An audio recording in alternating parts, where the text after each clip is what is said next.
Some viewers may find the following video disturbing. Viewer discretion is advised.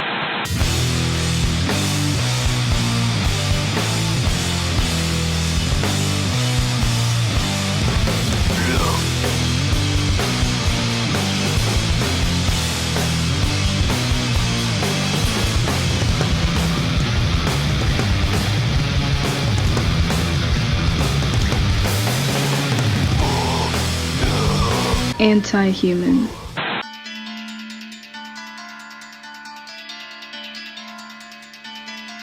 But yeah, you don't gotta believe in the things that you read. It's just taking in information. And I feel as if, like, if we read things with an open mind, we'll be able to understand things more. That's all I'm saying. I'm not catching anything. I need some bait. Come on, come on. Be my lucky one. You see my puff? You see my puff? Get it. I'm not even. Oh, we gotta pull, boys. Get it in, get it in, get it in, get it in. Okay. What is that? Hey, you did. But yeah, today, interesting topic. I'm glad that I could share this with y'all, but it won't be me speaking. AI is gonna do all the speaking. So let's just jump into this shit, man. Anti-human. The astral plane is inhabited by all the thought forms and emotional beings that humanity has created through our thoughts and feelings, unknowingly. Most of these entities' main instinct is survival, which involves leeching our energy by tempting us with whatever energy they are composed of. Schizophrenia is discussed often here. My current theory is that the astral plane is leaking into the physical plane for them. Or, I guess a better way to put it is they are perceiving things from both planes at the same time, which causes confusion. As discussed earlier, the majority of these astral beings don't seem to have our best interest in mind. Therefore, people with schizophrenia are plagued by the voices and visions of these entities constantly going around trying to feed off of us. I don't personally know anyone diagnosed with it, just spitballing thoughts here. Advertisement: The Paris Review. Schizophrenia and the Supernatural by S. Wei Jin Wang, January 30th, 2019. Arts and Culture. The Rider-Waite Tarot Deck, illustrated by Pamela Coleman Smith. One winter morning I shuffled a deck of oracle cards with my eyes closed, and I realized that despite the blackness, I could still see what was happening in front of me. Here were the details of my hands, with the movements of each finger, every twitch of every narrow knuckle, made plain. I could see the cards, which were not clear enough to distinguish completely, but showed their blurry, colorful faces and broad strokes. I decided to further test this ability by holding colored pens, randomly chosen from a pouch, before my shut eyes. The pen test indicated that I could also see the colors behind my lids, imperfectly, yes, but well enough to grasp whether I was looking at a light color or a dark one, and I called out the hot pink one immediately. Journaling and drawing divinatory cards had both become routine parts of my life earlier that year, when I was fighting psychosis and struggling to make the world cohere. I'd found that tarot and oracle cards offered a decent framework for structuring a fractured existence. Tarot cards vary from deck to deck, depending on the artist and/or creator, but typically follow a 78-card structure of major arcana, consisting of 22 archetypes, from the Fool to the World, and minor arcana, consisting of 4 suits of 14 cards each: Wands, Pentacles, Swords, Cups, from Aces to Kings. Oracle cards offer more variety. Their content and theme depend entirely upon the creator. The one I primarily used that winter had watercolor illustrations. Redefine boundaries. Read one card. Higher self. Read another. Whichever card I drew served a double purpose, foreshadowing how the day might take shape and also giving me a shape with which to understand the events of the day. And on that day in 2013, I could see with what some call clairvoyance. But the day went on, and the strange ability left me incrementally, as though a heavy curtain were dropping, until when I closed my eyes there was only darkness. If I close my eyes right now, I still see only this ordinary darkness. At first I mentioned this only to C, and then to one or two of my closest friends. I joked with them that as far as superhuman abilities go, being able to see what's in front of me with my eyes closed is a rather pathetic one. I certainly couldn't take that show on the road. And my sight without sight happened only one other time, on September 29, 2014, when I was not psychotic. Again, I realized that I could see the world with my eyes closed. Again, I tested myself with colored pens and found myself to be accurate. I asked a new friend, a mystic, for advice, and she told me to contemplate whatever seemed unclear to me at the time. My response. So after a bunch of fleeting images, a girl clutching a book to her chest then plummeting into the ocean, sinking for a really long time, hair floating, hits the bottom and then ricochets back up to the surface, gasping, still clutching the book. In the middle of nowhere, looking around, a buoy appears and she struggles to climb onto it. She climbs onto it, drops the book, grabs it, sits on the buoy for a long time. The buoy eventually crashes against an island and she climbs onto the island, which is basically a large, pointy mound. When she reaches the top, the book explodes out of her arms as a white bird and flies upward. The bird goes up for a really long time. At this point I wasn't sure how it was going to go, because it felt like the bird was just going to keep going up forever. Eventually, it explodes into a white light that spreads over the entire sky, enveloping the universe. The curtain dropped again a few hours later. I haven't experienced the ability since. Asterisk. If you're curious about whether your unusual experiences are signs of mental illness or psychic ability, the internet is happy to offer an opinion. Forums dedicated to mental health in general, and schizophrenia in particular, are full of threads with headings such as "Have you noticed psychic ability since you became schizophrenic? Schizophrenia or a medium? Am I psychic or am I a crazy schizophrenic?" and psychosis and psychic powers. Some assume that psychosis and psychic ability are mutually exclusive, while others assume that they are indeed suffering from a psychotic disorder but might also be gifted with supernatural ability. Both are potential ways to look at the silver lining of a disorder that few would see as having benefits at all. What makes psychosis a condition that seems open to interpretation as an ability rather than an illness? For one, many psychiatric diagnoses hinge on distress as a criterion. It's possible to show up at a clinician's office with the hallmark symptoms of depression, but if you're not distressed, your condition won't meet the criteria for major depressive disorder. Schizophrenia is one diagnosis that doesn't require the presence of distress in addition to other symptoms, which leaves room for interpretation. Without distress, a symptom might be a welcome attribute, and therefore an ability. In Legion, a 2017 show based on a Marvel comic, David Haller is a man with schizophrenia. Though the advertisements tantalizingly suggest he may be more than human, the show posits that though David is institutionalized in the Clockwork Psychiatric Hospital, his symptoms are not signs of pathology but rather of supernatural gifts. The one-line description of the first episode on the FX website reads, "David considers whether the voices he hears might be real, because this is a story set in the Marvel Universe. We can assume without watching that the answer to this question is yes. As with A Beautiful Mind, the viewer is forced to experience reality as bewilderingly as David does." The New Yorker's Emily Nussbaum reports on the show's surreal visuals, adding that this gemstone surreality turns everything into theater. It also forces us, like David, to absorb what we see without knowing if we can trust our perceptions. Later in the article she indicates that Legion is one of those shows that treat mental illness as a metaphor for being special, so if you have a problem with that approach it will not be your jam.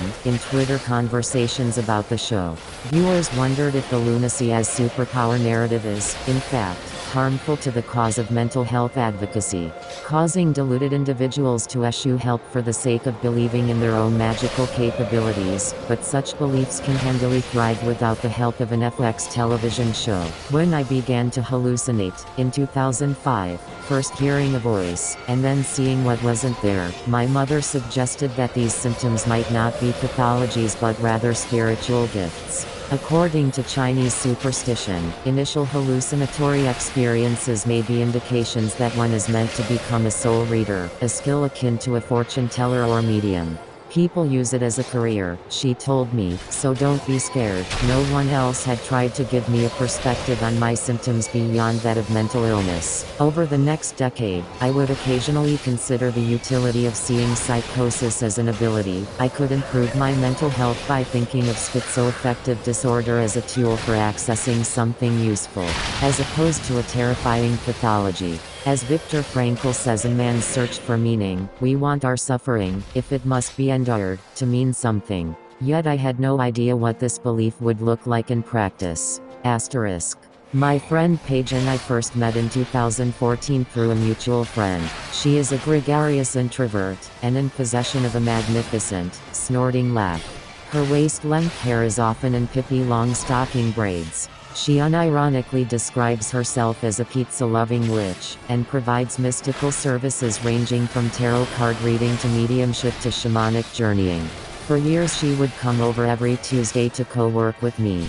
More than once she'd delay our intended work with a story, say, about helping a murdered little girl, whose spirit was unhappily attached to Paige's Tenderloin apartment. Crossover. I remain open to such stories because I don't believe that she would invent them. She aligns her beliefs with the Picasso quote, "Everything you can imagine is real."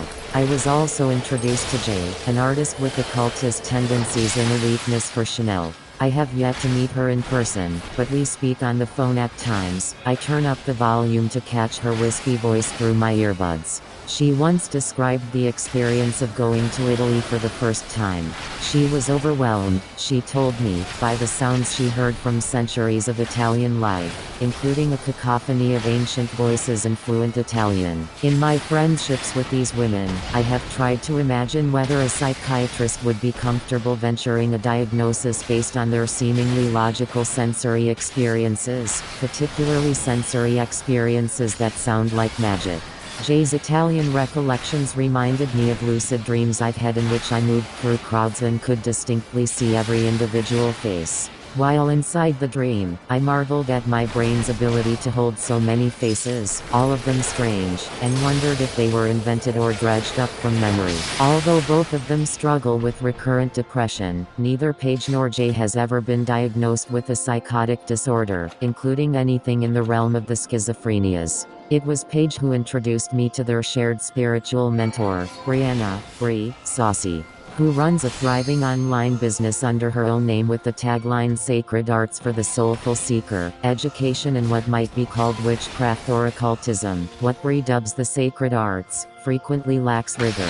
This is not so with Bri, who graduated with both a BA and an MA in classics, the history of mathematics and science, and philosophy from St. John's College, and who cares about maintaining the strength of pedagogy alongside a life of prayer and blessing. Bri became, and still is, my spiritual mentor as well, one with whom I have had monthly calls and exchanged regular emails. In seeking her out, I was intrigued by the idea of finding a way to make sense of my idiosyncrasies and anxieties. When I mentioned this to Bri, she laughed and said, "I'm sorry to tell you this, but belief does not simplify life." Asterisk. My first phone conversation with Bri was a paid consultation. I told her about being diagnosed with schizoaffective disorder and my later diagnosis of late-stage Lyme disease. After she prodded me about my dream life, I went on to tell her about my history of lucid dreaming, current issues with nightmares and PTSD, seemingly psychic experiences, hallucinations, and delusions. She said, "It's very interesting to me that you started feeling like you were dead, and, if I understood the timing of that correctly, that sensation was happening around the onset of your Lyme disease. When I hear that, it sounds like it could be part of a paranoid delusion, but you did have a chronic illness in your body, and it was one you weren't aware of. I see that as maybe a really dramatic way of your unsold part telling the rest of you, hey, there's a problem here." Bri pointed to my unusual experiences as indications of being necessarily liminal. A term she frequently uses is thin-skinned. As she explains it, people who are thin-skinned have perceptions that are wide open. They perceive what is happening in the other realm. Thin-skinned, or skinless, individuals will start to think they're crazy because they see, sense, and feel things outside of the regular scope of experience. This perception of otherworldly experience is echoed in the book Living in the Borderland, The Evolution of Consciousness and the Challenge of Healing Trauma, by the Jungian analyst Jerome S. Bernstein. Bernstein posits the idea of borderland personalities, people whose sensitivities and unusual perceptions are nothing short of sacred. Problems result, he writes, from the fact that most often borderland personalities themselves do not register their own experiences as real. They have been conditioned, like the rest of us with a Western ego, to identify with the negative bias against the non-rational realm of phenomenology. Thus they see their own borderland experiences as crazy, as pathological. And because they do, they become even more neurotic than would otherwise be the case. During my first call with Bree, she recommended that I try her 3-day, self-paced audio and workbook course about working with liminality. There was nothing about her matter-of-fact, gentle way of speaking that alarmed me, though I knew the course would cost more money than I'd already paid for the consultation. I didn't feel as though I were speaking to a charlatan. If she were, she would be the sort who truly believed in her own trickery. The class description for Beyond the Hedge, Foundational Techniques for Embracing the Liminal, explains the titular phrase as follows. In older times, one way of talking about someone who could travel into the liminal realms was to say that they went beyond the hedge, an old idiom meaning that they could travel beyond what was safe and known into territory that held mystery, magic, and great promise. The course covers 3 foundational techniques: using the body's intuition, working with talismanic cords, and building relationships with allies and spirit guides. Asterisk. Exploring the possibilities of the sacred arts brought up the question of medication. Even as I considered that I might be thin-skinned, and therefore privy to otherworldly experiences, at no point was I inclined to quit talk therapy or my regimen of psychopharmacological drugs. Perhaps this seems contradictory, or indicative of skepticism, but I knew that I'd suffered greatly during psychosis and was not interested in turning face first, again, into the storm of bleak and blustering insanity. By learning about the liminal, I was not trying to prolong my psychotic experiences, but attempting to make sense of them. I wanted to create a container for what had happened to me and shove the nastiness into it. Asterisk. Francesco Battisani, The 3 Archangels in Tobias, 1470, Tempera on Panel, 53.1x60.6. Public domain. The 2nd century Gnostics claimed that among ordinary Christians lived the pneumaticoi, elite believers who possessed spiritual wisdom beyond that of their peers. The pneumaticoi could speak in tongues, a phenomenon called glossolalia, as evidence of being possessed by the spirit, though occasionally intelligible. Glossolalia, for the most part, consisted of frenzied, inarticulate, incoherent, ecstatic speech. The psychiatric term for inarticulate, babbling speech is schizophagia, or word salad, and it is one of the more visible symptoms of schizophrenia. Incoherent speech may indicate truths too profound to be understood by the lowly. It may also indicate a deterioration of the mind. Language was central to Jacques Lacan's distinction between illness and mysticism. He compared the writings of Daniel Skreber, a judge and famous sufferer of what was then called dementia praecox, to those of John of the Cross, stating that, as John Gale writes, while John of the Cross wrote in a poetic way, Skreber did not. The former's poeticism opens spiritual dimensions for the reader, where the latter's babbling shuts them down. The line between insanity and mysticism is thin. The line between reality and unreality is thin. Liminality as a spiritual concept is all about the porousness of boundaries. Liminal and medial, the latter a term most associated with the medial woman, as conceived of by the Swiss Jungian analyst Tony Wolff, are often used interchangeably, and refer to the gray area between here and the otherworld. In Beyond the Hedge, Bree describes the otherworld in metaphors: the realms above and the realms below Earth, Middle Earth, fairyland, or imaginal realms. Death is the only manifestation of the otherworld that I can understand.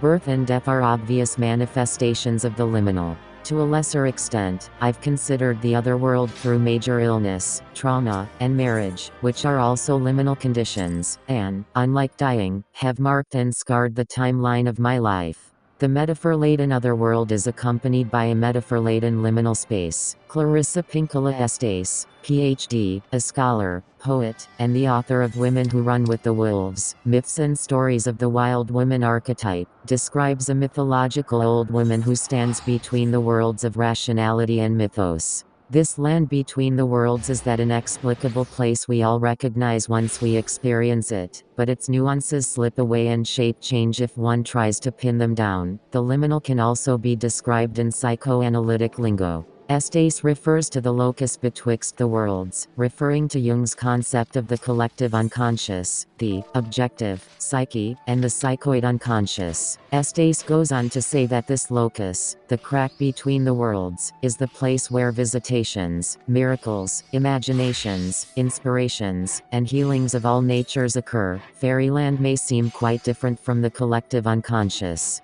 But this is Bree's point in coining the phrase sacred arts. She aims to credit the variety of faiths and traditions that feed her practice. In Beyond the Hedge, she explains that liminal work crosses different faiths and religions, and those faiths and religions have, in turn, developed into individual ways to journey into the other world. And individuals often return bearing gifts for the community. And yet liminal experiences, as Bree describes them, are not necessarily unusual or gifted to a special few. Dreams are the most common expression of liminality, more common than, say, seeing or feeling the presence of saints, angels, or God, which are all liminal experiences. To work with the liminal is to probe the notion of what is real versus imaginary, or even psychotic. In the beginning of Bree's Beyond the Hedge workbook, she writes, anyone who wishes to gain proficiency in liminal work is going to have to become comfortable with the unseen. One of the best expressions of this are the words of Jesus Christ to St. Thomas, "Blessed are they who did not see, and yet believed." Working with the liminal involves working with faith. One article of faith is this suffering will be of use to you someday. Asterisk. Bree says it this way, I think that when we're talking about schizophrenia, we really want to be clear about what is rational, 2 plus 2 equals 4, what is irrational, 2 plus 2 equals spaghetti sauce, and what is non-rational. A lot of people who are diagnosed with schizophrenia that I have spoken with, that I have worked with, are not irrational at all. The divine is non-rational and indicates the limits of symbolic understanding. Insanity is irrational and indicates a structural failure of reality. The non-rational psychotics, Bree tells me, have intact reasoning, but it's coming, or it's partially informed, I would say is usually the case, from a different source than what we are used to. There's an internal logic, and often their insights are dead on if you can peel back the code that those insights are often delivered in, and start to understand how that internal logic works. She judges psychosis by its utility. If there's something of use there, then you take it. And so even if it's a scary vision, if there's something of use there that you can take and you can apply to your life, I wouldn't consider that schizophrenic. I would consider that liminal. Our world values what is rational, and fears what is irrational. The raving homeless man on the morning bus, the murderous, delusional psychos we see on Law and Order being, after all, the ultimate institutions of rationality and reason. To understand the non-rational takes looking beyond the surface, and into the realm of the mystical. I experienced my first hallucination in my early 20s as a senior at Stanford, and had been diagnosed with bipolar disorder at the age of 18. The voice in the dorm shower had said, quite clearly, I hate you. What amazes me about hallucinations is the efficacy with which they kidnap the senses. The voice that said it hated me was as real as any other sound in that room. I in fact wondered if I was subject to a phenomenon having to do with the drain in the pipe system. Perhaps I was hearing something said on another floor, and yet upon consideration, the voice didn't seem to be coming from the ground. I finished my shower, dried off, and returned to my dorm room wrapped in a towel. I told my roommate, who was aware, albeit abstractly, of my mental health issues, that I'd heard a voice in the shower. I was stunned by what had happened, but was calm as I recounted the story. You're crazy, she said.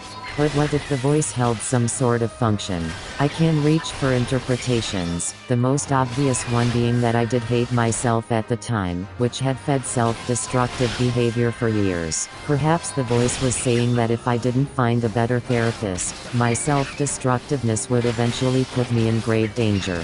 This message strikes me as too basic to be worthy of a hallucination, but then again, who am I to judge? Asterisk. I listened to the 3 Beyond the Hedge MP3s in bed, one per day, flipping through the accompanying PDF on my iPad while I listened. Bree lectures by phone in the recordings. The class was initially taught over the phone with live participants, who then asked questions when the line was opened for questioning. What I have found most useful from Bree's teachings is the use of talismanic chords. Bree offers a few uses for such chords during liminal work. According to her, the cord offers protection depending on where it's tied. A cord around the stomach reigns in desire, while one tied around the head prevents overthinking. I anointed a linen ribbon of unknown provenance with an oil Bree had mailed to me, labeled Balm of Gilead. I tie the ribbon around my ankle when I begin to feel as though I'm slipping.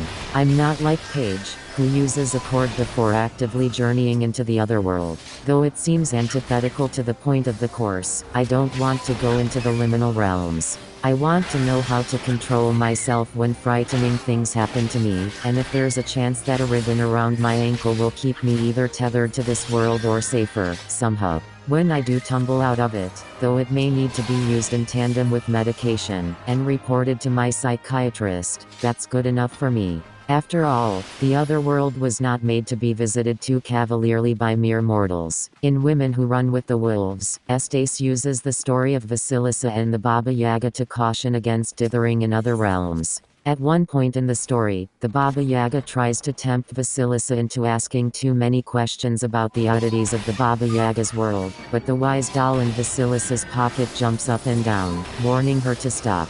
This, Estes says, is a caution against calling upon too much of the numinosity of the underworld all at once, for though we visit there, we do not want to become enraptured and thereby trapped there. Asterisk.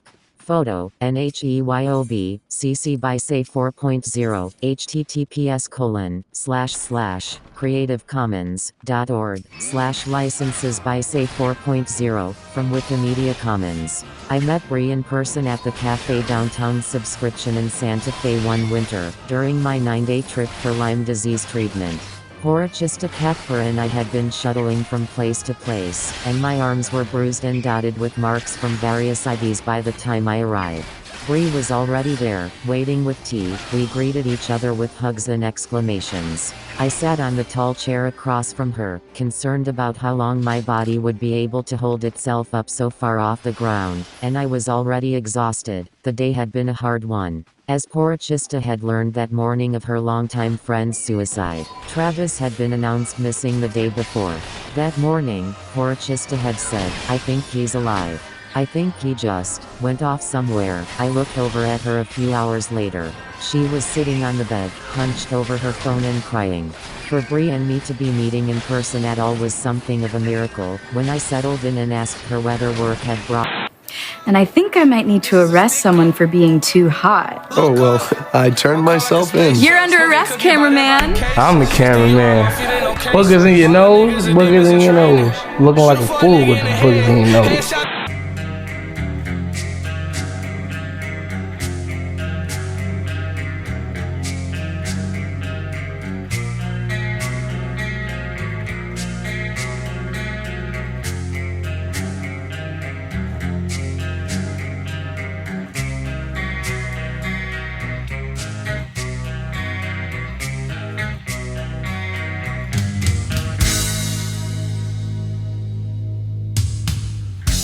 If ever words were spoken.